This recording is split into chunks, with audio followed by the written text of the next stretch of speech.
নেমে এসে দেখি কলেজের প্রাঙ্গণে ন্যাড়াপোড়ার উৎসবে সকলে মেতে উঠেছে। আসলে আগামীকাল যেহেতু কলেজের বসন্ত উৎসব, তাই এই আয়োজন। চলো চলো চঞ্চল নব পল্লব দল।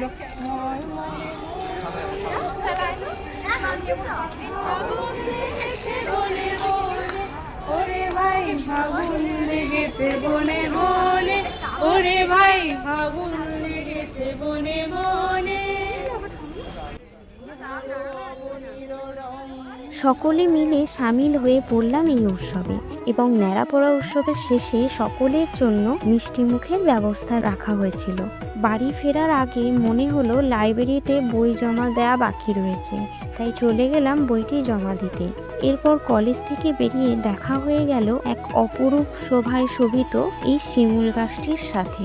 গিয়েছিলাম ময়দানে, যেহেতু কাল বসন্ত উৎসব, তাই সামান্য কিছু আবির কিনবো বলে, কিন্তু আবিরের